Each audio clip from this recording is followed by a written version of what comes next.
High above the icy peaks of the Swiss Alps in the winter of 2018, a group of mountaineers stumbled upon something that looked out of place.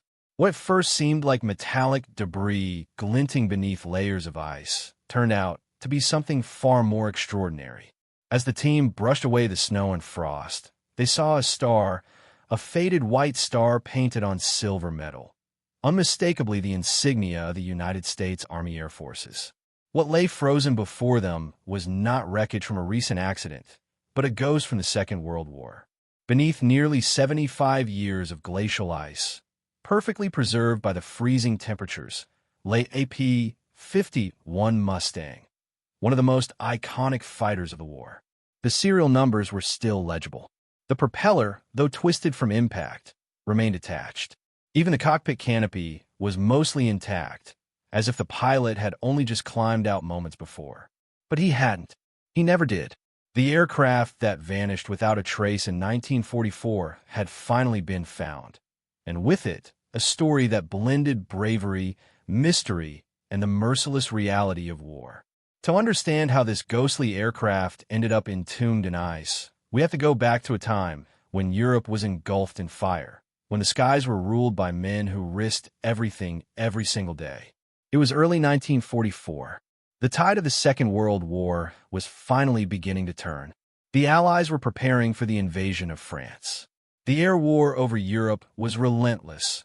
Vast bomber formations flying deep into enemy territory, escorted by sleek, powerful fighters. Among them, the North American P-51 Mustang stood out as a game-changer. The P-51 was fast, agile, and capable of flying long distances, something no Allied fighter before could manage. It was the sword and shield of the bomber crews who flew into the heart of Germany. With its long-range tanks and Rolls-Royce Merlin engine, the Mustang could finally accompany bombers all the way to Berlin and back. For the first time, the U.S. 8th Air Force had true protection. Our story centers on one of those pilots, Lieutenant Harold Hal Martin of the 4th Fighter Group, a young man from Minnesota, just 22 years old, with a calm voice and a steady hand. He'd already flown 20 missions over Europe and was considered one of the squadron's best. On July 24, 1944, he was scheduled for what should have been a routine escort mission, a flight to protect a formation of B-17s striking targets deep inside occupied France. But war has no routine days. The morning briefing had warned of bad weather over the Alps, of strong headwinds and patchy visibility. Yet the mission was vital. The orders were clear. The bombers would go, and so would their escorts. Hal and his P-51, named Glacier Girl II, an ironic name that would one day seem prophetic, lifted off from a base in England at dawn. For several hours, radio communications were clear. Hal's voice was calm, professional, reporting enemy contacts near the French border. They encountered some German interceptors, Messerschmitt Bf-109s, but nothing unusual for a mission like this. After the bombers turned for home, Hal and the rest of his flight were ordered to sweep a mountainous route back toward friendly territory. It was here, near the Swiss frontier, that something went wrong. At 13:20 hours, Hal radioed in. His engine temperature was spiking. The sound over the radio was urgent but steady. He was losing power fast. His altitude was dropping, and cloud cover was heavy. The other pilots never saw him again. For months, Allied search teams tried to trace his flight path, but the area was neutral Switzerland, and airspace restrictions made searches nearly impossible. The mountains were treacherous, visibility was often zero, and with the chaos of war raging across Europe, one missing fighter was soon swallowed by time. His family back home received the dreaded telegram: missing in action. No remains, no wreckage, just silence. For decades, the story of Lieutenant Harold Martin was another name in the long, sorrowful list of the vanished. But time, as it turns out, doesn't destroy everything. Sometimes it preserves. In the decades that followed, locals occasionally spoke of strange metallic shapes glimpsed beneath the glacier ice during summer melts. A propeller blade here, a shard of aluminum there. But the Alps hold many secrets, and few believe the legends. Until, in the summer of 2018, the glacier's slow retreat revealed more than anyone expected. When rescuers and historians arrived, they realized they weren't looking at a pile of wreckage scattered by time. They were standing beside an almost complete aircraft. The wings, the fuselage, the markings, all preserved by decades of frozen isolation. Inside the cockpit, gauges were still visible. The controls still in place. Even the oxygen mask and headset remained. The aircraft serial number confirmed it. This was Lieutenant Harold Martin's P-51 Mustang, missing since 1944. A time capsule from the Second World War, unlocked by melting ice. The discovery sent shockwaves through both aviation and historical circles. Not only was it an incredible find, but it also opened up questions. What really happened in those final moments? How did the plane end up here, high above the valleys where no one expected it? And what became of Lieutenant Martin himself? Those questions would soon lead to one of the most detailed reconstructions of a wartime disappearance ever attempted. And what they found would both amaze and haunt those who studied it. When the frozen remains of the P-51 were first discovered in 2018, recovery teams knew they were handling more than just wreckage. They were touching history. The plane had rested in silence for 74 years, sealed away beneath layers of ice and snow. But now, with climate change accelerating the glacier's retreat, its secret was finally emerging. The first thing that struck the team was the condition of the aircraft. Most crash sites from World War II are twisted metal, shattered fragments, or burned-out shells. But this P-51 looked almost untouched by time. The fuselage was bent where it had hit the slope, but the overall shape was intact. The star and bar insignia of the Uzov still gleamed faintly under a film of frost. The cockpit canopy was frozen halfway open, suggesting the pilot had tried to get out. And then there was something else, a small, hand-painted name under the windscreen. Glacier Girl II. That name immediately sparked fascination. It wasn't random. Another famous P-38 Lightning found in Greenland in 1992 had also been nicknamed Glacier Girl. But this one, found decades later and thousands of miles away, carried the same name, painted by a young pilot who had no idea how eerily fitting it would become. As recovery teams carefully documented the site, forensic aviation experts began reconstructing the story of what happened that day in July 1944. Based on the crash angle, the intact wings, and the position of the wreckage, it appeared that Lieutenant Martin had been attempting an emergency landing, not a crash. The aircraft hadn't exploded or burned. It had glided onto the glacier and then slid several hundred meters before coming to rest against an icy ridge. Inside the cockpit, the throttle was pulled all the way back, and the landing gear lever was in the down position. That detail was haunting. It meant that even as his engine failed, Martin had been trying to put his Mustang down safely. His oxygen mask was still hanging where he left it, and his sidearm, a standard-issue Colt .45, was found holstered beside the seat. But there was no sign of the pilot. No remains, no parachute, no trace of where he went after the landing. It was as if he had stepped out of the aircraft and vanished into the snow. The discovery ignited renewed research into Martin's final mission. Historians cross-referenced wartime reports, squadron diaries, and declassified air combat records. They found that on July 24, 1944, a flight of P-51s had indeed been forced to divert due to worsening weather over the Alps. Witnesses from the time, Swiss villagers, recalled hearing the roar of a low-flying aircraft around midday, followed by silence. Then, something remarkable surfaced. In a small village near the glacier, an elderly woman named Greta Keller came forward with a story her father had told her when she was a child. During the war, he had been a shepherd in the area. One summer morning, he claimed to have seen a man in a torn leather jacket and flight cap stumbling down from the mountains. The man was injured, frostbitten, and speaking broken German.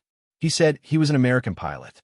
The villagers gave him food and a coat before Swiss border guards took him away.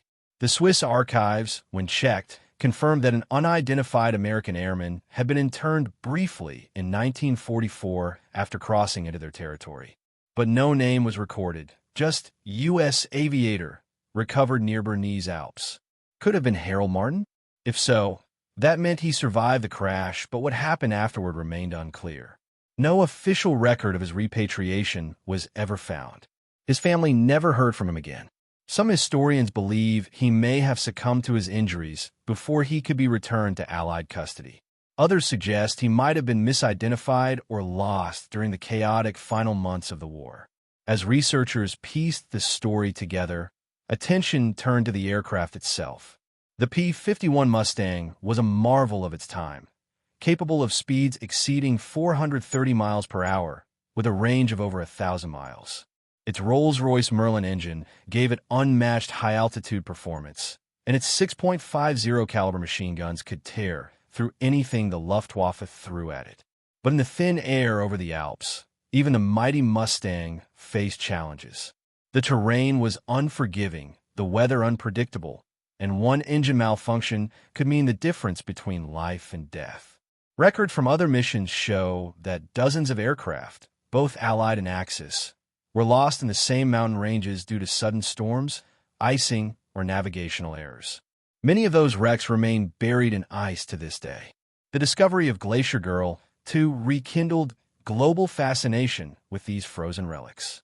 Aviation archaeologists began referring to them as time travelers, machines that had fallen from the sky, preserved by cold and silence until the modern world rediscovered them. Each one told a story not just of war, but of endurance, of how history literally sleeps beneath the Earth's surface. As word spread, museums and warbird enthusiasts rallied to support recovery efforts. Parts of the plane were carefully extracted from the glacier, piece by piece. The propeller, still embedded in ice, had to be melted free over several days. The cockpit instruments, remarkably, still had their glass faces unbroken. Even the pilot's map case was found, with traces of paper that once held his flight plan. Now, just fragile, frozen dust. Scientists from the Swiss Federal Institute for Snow and Avalanche Research joined the investigation, analyzing how the glacier had moved over the decades. They discovered that the plane had traveled nearly 800 meters downhill since the 1940s, carried slowly by the ice's natural flow. It was as if the mountain itself had been guarding the Mustang, cradling it for decades before finally giving it back. But one question remained unanswered. Where was Lieutenant Martin? As historians traced his trail through military archives and Swiss records, a stunning lead emerged, one that would connect this long-forgotten pilot to a mystery that had lingered unsolved for 3/4 of a century. The discovery of the P-51 Mustang buried in ice had already captivated the world. But for historians and aviation enthusiasts, one question burned brighter than all the rest. What happened to Lieutenant Harold Hal Martin after that fateful day in 1944? The aircraft was found. The crash was reconstructed. But the man at the center of it all was still missing, a ghost behind the story. Months after the wreck was found, researchers digging into Swiss wartime archives stumbled across something remarkable. In a long-forgotten folder marked Neutral Interments, 1944, there was a single type page that caught their attention. It recorded the temporary holding of an unidentified American airman, brought in by local police near Grindelwald on July 25th, the day after Hal Martin's disappearance. He'd been treated for frostbite and minor injuries, then transferred to a medical facility in Bern. The page ended abruptly. No further details. No name. No signature, just a single handwritten note in the margin. Returned to Allied custody, August 3rd, 1944. The document, barely legible, set off a frenzy. Could this have been Lieutenant Martin? If so, how had his family never been notified? The U.S. Army Air Force's archives held no record of such a transfer. No debriefing, no medical file, nothing. It was as if he had slipped between two worlds, the one frozen in ice, and the one that moved on without him. The mystery deepened when an American historian, Dr. Samuel Keating, began cross-referencing Red Cross lists of Allied airmen repatriated through Switzerland. Buried in the data was a clue, a record of one Martin, transferred to an Allied hospital in Lyon, France, in August 1944. From there, the trail went cold again. It wasn't unusual. During those chaotic final years of the war, paperwork was often lost, names misspelled, or files misfiled. But to the researchers studying Glacier Girl II, it was enough to suggest that Hal Martin might have survived. If he did, the question became, why was there never any contact with his family? The Martin family had kept his photograph framed on their mantle for decades, a black-and-white portrait of a young man with a crooked grin and eyes full of confidence. His younger sister, Eleanor, had passed away in the 1990s, still believing her brother was somewhere in Europe. She never knew that the glacier had kept his story frozen in time, waiting to be told. Back at the crash site, teams continued their delicate excavation. Each recovered part of the aircraft told a fragment of his final moments. The left wing bore scrape marks consistent with a controlled belly landing. The tail section had folded under impact, absorbing most of the force. Experts concluded that Martin likely survived the crash with only minor injuries.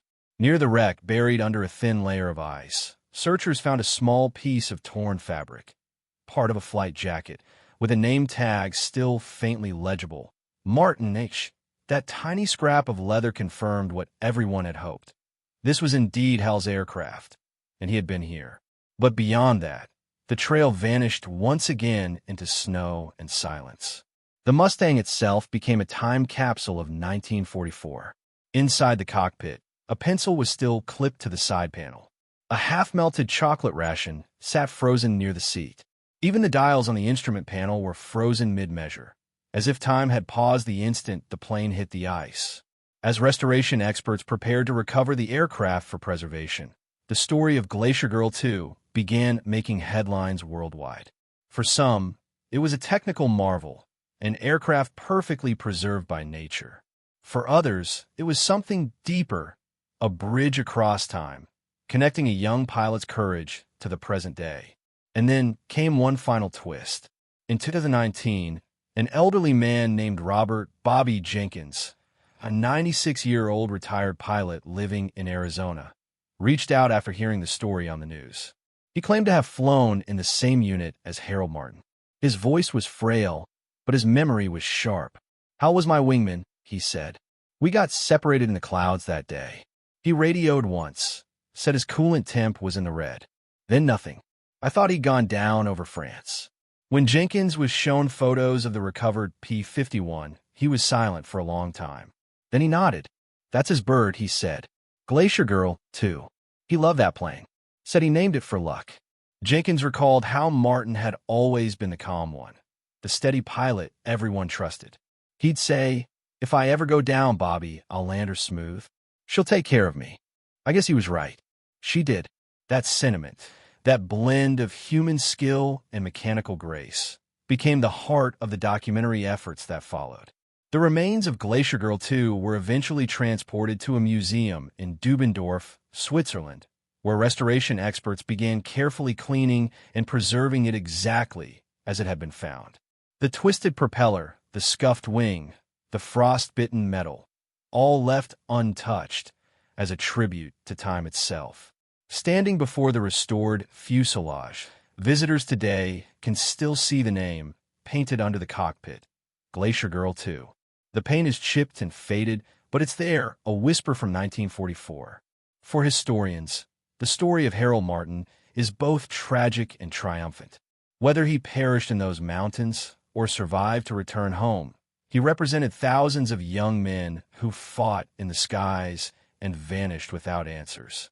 The glacier preserved not just his aircraft, but his memory, frozen in silver and snow until the world was ready to remember.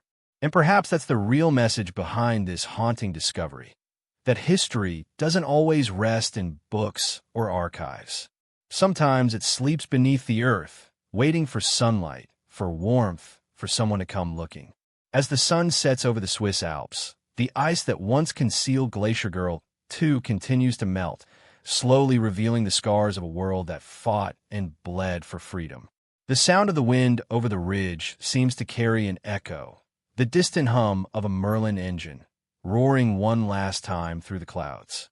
74 years late, The world finally heard Lieutenant Harold Martin's story, not through radio transmissions or official reports, but through the silence of ice, the persistence of memory, and the enduring spirit of a pilot who refused to be forgotten. The P-51 that vanished in 1944 had been found at last, frozen, intact, and immortal.